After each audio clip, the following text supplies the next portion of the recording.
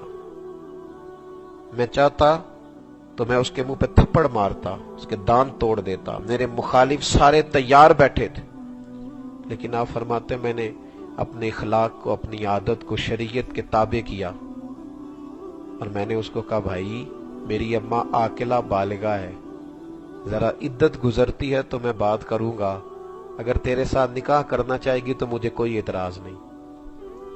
امام صاحب کہتے ہیں میں یہ کہہ کہ ذرا آگے گیا، وہ بندہ دھڑام سے زمین پہ گرا، ہارٹ اٹیک ہوا اور اس کی روح پرواز کر گئی. لوگ کہنے لگے دل کو پکڑ کے گرا ہے. لوگ امام صاحب کے پاس ہے، حضور اسے کیا ہوا؟ تو امام صاحب فرمانے لگے اسے کچھ بھی نہیں ہوا. اس نے سمجھا تھا ابو حنیفہ لوارث ہے، اس نے سمجھا تھا لوارث ہے. میں لوارث نہیں، میں نے تو سب کچھ اپنے رب پہ چھوڑ دیا تھا. فرمایا میں نے اللہ پہ چھوڑا ہے اور اللہ بہترین انصاف کرنے والا ہے. فرمایا اسے کچھ بھی نہیں ہوا. ابو حنیفہ کے صبر نے اس کی جان لے لی. ابو حنیفہ، امام حسن کو زہر دے دیا کسی نے، امام حسن. تو امام حسین رضی اللہ تعالیٰ عنہ کہنے لگے بھائی جان آپ کو کس نے زہر دیا ہے؟ تو امام حسن فرمانے لگے حسین اگر جس پر مجھے شک ہے وہ نہیں ہے تو میں تمہیں کسی بے گناہ کا نام کیوں بتاؤں، اور اگر وہی ہے جس پر مجھے شک ہے وہی ہے تو پھر حسین پھر بھی میں تمہیں نہیں بتاؤں گا، میں اپنے رب پہ چھوڑوں گا. میرا اللہ بہترین بدلہ لینے والا ہے. پھر بھی میں اللہ، یار کچھ چیزیں چھوڑ دیں، اللہ پہ چھوڑ دیں. آپ یقین کریں عزتیں بھی اللہ ہی دیتا ہے، عزتیں بھی، رزق بھی اللہ ہی دیتا ہے، نوازنے والا بھی اللہ ہی ہے. چھوڑ دیں، آپ نے ضرور بدلہ لینا ہے. کچھ تو چھوڑے نا رب کریم پہ، کچھ تو خیال فرم چھوڑیں کچھ دیر کے لیے. میں ایک چودھری صاحب میرے دوست ہیں، میں نے ان سے ایک دن کہا کہ حاجی صاحب آپ روز پنچایت میں فیصلہ کرتے ہیں، مشکل فیصلہ کون سا ہوتا ہے؟ مشکل فیصلہ کون سا؟ تو کہنے لگے جو بندہ آ کے کہتا ہے نا چودھری صاحب جنج دل جے کر چھڈو میں تہاڈی نہیں موڑ سکتا، کہندے او دا فیصلہ بڑا اوکھا ہو جاتا میرے واسطے، اس نے تو مجھ پہ ہی ڈال دیا ہے. کچھ کہتے نہیں چل سب اس طرح کر کے کرنا، یہ میرے حق میں کرنا. کچھ کہتے ہیں جس طرح دل کرے کر دے، آپ کی نہیں میں بات ٹال سکتا. کہتے اس بندے کا فیصلہ مشکل ہو جاتا ہے. انہوں نے مجھے بات سنائی تو میں سوچ میں پڑ گیا. کہنے لگے پیر صاحب آپ کیا سوچ رہے ہیں؟ تو میں نے کہا میں یہ سوچ رہا ہوں کہ بندہ بندے پہ ڈال دے، بندہ بندے پہ ڈال دے تو بندہ اس کا نقصان نہیں کرتا، تو اگر بندہ اللہ پہ ڈال دے، اگر کہ یا اللہ جس طرح تیرا دل کرے میرے ساتھ کر، لیکن ہمارے ہاں ہماری عادت یہ ہے کہ ہم نہیں ختم کرنا ہے ساری مصیبت گلے. ہر بندے سے پوچھو کیا حال ہے, کہتا بڑا پریشان ہوں. تو ٹھیک ہے, اگر پریشانی سے مسئلے حل ہوتے ہیں تو رہا کرو 24 گھنٹے پریشان, کھل کے پریشان. اب ارادہ بن گیا کہ چھوڑوں بستام. تو میں بستام سے دور چلا گیا جہاں لوگ مجھے جانتے نہیں تھے. ایک مسجد میں اعتکاف کا پروگرام ہے, یکم رمضان ہی وہاں چلا گیا. کہتے پہلے دن گیا تو نمازی پوچھنے لگے بابا کدھر سے آئے ہو؟ میں نے کہا میں دور سے آیا ہوں, یہاں اعتکاف کرنا ہے. کہنے لگے روٹی کہاں سے کھاؤ گے؟ میں نے کہا اللہ دے گا. کہنے لگے اللہ تو دے گا پر کس طرح؟ تو میں نے کہا بھائی اللہ وسیلے کو پسند کرتا ہے پر وسیلے کا محتاج تو نہیں نا. وہ کہتا ہے وَيَرْزُقْهُ مِنْ حَيْثُ لَا يَحْتَسِبُ, میں تمہیں وہاں سے دوں گا جہاں سے تمہارا گمان بھی نہیں گیا ہوگا. تو وہ دے دے گا. کہنے لگے جی وہ تو ٹھیک ہے پر کیسے؟ کہتے ہیں میں 2 کو بھی سمجھایا. اگلا دن آیا تو 2 نمازی اور پوچھنے لگ گئے بابا روٹی کہاں سے کھاتے ہو؟ تو میں نے کہا اللہ دیتا ہے. کہتے پر کیسے؟ اگلے دن پھر کہتے میں تنگ آ گیا نمازیوں سے. یہ رمضان شریف سے پہلے نا مجھے ایک نوجوان نے روکا دیا جمعے میں. رمضان سے پہلے جو جمعہ تھا نا مجھے ایک بچے نے روکا دیا. کہنے لگا حضرت جی یہ پکے نمازیوں سے ذرا گزارش کرنا کہ کچوں کو بھی مسجد میں داخل ہونے کی اجازت دے دیں. یہ ذرا پکے نمازیوں سے گزارش کرنا, یہ ہمیں گھورتے ہیں. کہنے نے آ گئے نا فصلی بٹیرے, تو مہربانی کریں ان سے کہیں کہ ہو سکتا ہے ہم پکے ہو ہی جائیں تو کوئی ایک پنکھے کے نیچے ہمیں بھی کھڑا ہونے کا موقع دے دے. چلو کوئی حرج نہیں. تو ہم نے تو لوگوں کو لانا ہے, کوئی نکالنا تھوڑا ہے. تو ویسے بھی کسی بندے نے کوئی صف الاٹ نہیں کرائی, کوئی نہیں الاٹ کرائی. یہ اللہ کا گھر ہے, جہاں جو پہلے آئے گا وہ آ کے وہاں بیٹھ جائے گا. قبضہ نہیں جمائے, رومال رکھ کے قبضہ نہ کرے. مہربانی فرمائیں, غور فرمائیں, یہ اللہ کا گھر ہے اور اللہ کا ہی رہے گا. آمدام برسر مطلب. تو حضرت باعزت بستامی فرماتے ہیں وہ سارے نا کہاں سے کھاؤ گے؟ میں تنگ آ گیا. کہتے مسجد کے ساتھ یہودیوں کا گھر تھا. میں نے ان سے پوچھا کہ کوئی خاتون کام کرنے والی کا ہے؟ فرماتے میں نے انہیں نا پیسے دیے. میں نے کہا مجھے ذبیحہ نہیں تمہارا چاہیے, بس 2 روٹیاں سویرے 2 شام, یہ پیسے لے لو. انہوں نے کہا بابا مل جائیں گی. ان کا تندور تھا. کہتے میں نے لوگوں سے کہا کہ اس گھر میں مسلمان بھی رہتے ہیں یہودی بھی رہتے ہیں, بہرحال میں نے گھر والوں سے طے کر لیا ہے مجھے 2 روٹیاں سویرے 2 شام مل جائیں گی. کہتے اب میرا دل کرتا تھا کوئی ایک نمازی پوچھے تو میں ذرا سب کو بتا دوں کہ بندوبست ہو گیا ہے. کہتے عصر کی نماز پڑھی تو ایک نمازی نے پوچھ لیا بابا روٹی؟ تو کہتے میں نے زور سے کہا. میں نے کہا بھی یہ پڑوسیوں کو میں نے کہہ دیا ہے, یہ پڑوسیوں کو جو یہودیوں کے مکان میں ہیں ان کو میں نے کہہ دیا ہے, پیسے دے دیے, 2 روٹیاں سویرے 2 شام مجھے آ جائیں. کہتے اب نمازیوں نے پوچھنا چھوڑ دیا. مجھے بڑی تکلیف ہوئی. میں نے فجر کی نماز پڑھ کے نا تو میں کھڑا ہو گیا. میں نے کہا آؤ سارے دوبارہ سے کلمہ پڑھیں. خرد نے کہہ بھی دیا لا الہ الا اللہ تو کیا حاصل, دل و نگاہ اگر مسلمان نہیں تو کچھ بھی نہیں. آؤ پھر کلمہ پڑھیں, آ جاؤ. کہنے لگے بابا کیوں؟ تو میں نے کہا یار میں تمہیں کہتا تھا اللہ دے گا تو تم کہتے تھے کیسے. اور میں نے کہا ہے کہ یہ یہودیوں کی بلڈنگ سے روٹیاں آئیں گی تو تم نے مان لیا ہے. تمہارا تو اعتقاد دنیا داروں پہ زیادہ ہے, رب کریم پہ کمزور ہو گیا. اب یقین کریں ہر آدمی کہتا دھوکے سے امیر ہونا ہے, جیب کاٹ کے امیر ہونا ہے. خدا را اپنا توکل اپنے رب پہ مضبوط کریں. یاد رکھ لیں دنیا میں جتنے لوگ آگے گئے ہیں وہ اپنی صرف محنت سے نہیں گئے. محنت انہوں نے کی ہے, محنت ضرور کی ہے, لیکن دنیا میں جو بھی کہیں پہنچا ہے صرف رب کریم کے فضل کی برکت سے پہنچا ہے. تو اس فضل کو کیوں نہیں تلاش کرتے, اس کرم کے پیچھے کیوں نہیں بھاگتے؟ ایک تو اپنی یہ عادت بنائیں اللہ پہ بھروسہ. دوسرا صبر اور شکر کا ماحول پیدا کریں. صبر اور شکر کا. اللہ حکیم ہے, اللہ علیم ہے. جو میرے حق میں بہتر تھا رب کریم نے مجھے دے دیا ہے, جو آپ کے حق میں بہتر تھا اللہ نے آپ کو عطا کر دیا ہے. اپنی مرضی نہ کریں. رزلٹ ہم نہ رزلٹ مرضی کا مانگتے ہیں, مجھے میری مرضی کی زندگی ملے. کیوں بھائی تیری مرضی کی کیوں ملے؟ تجھے کیا پتا تجھے کیا چاہیے کیا نہیں چاہیے, یہ تو تیرے رب کو پتا ہے. صبر اور شکر کا ماحول. ہمیں پوچھتا ہے نا کہ بندہ طبیعت کیسی ہے, تو 360 ہڈیاں ہوتی ہیں وجود میں. کسی نے پوچھا حال کیا ہے, تو کہتا یہ گھٹنے میں بڑی درد ہے. او بھائی باقی 359 صحیح ہیں, ان کا بھی تو ذکر کر دا. ایک کا ذکر کرنا جس میں درد ہو رہی ہے.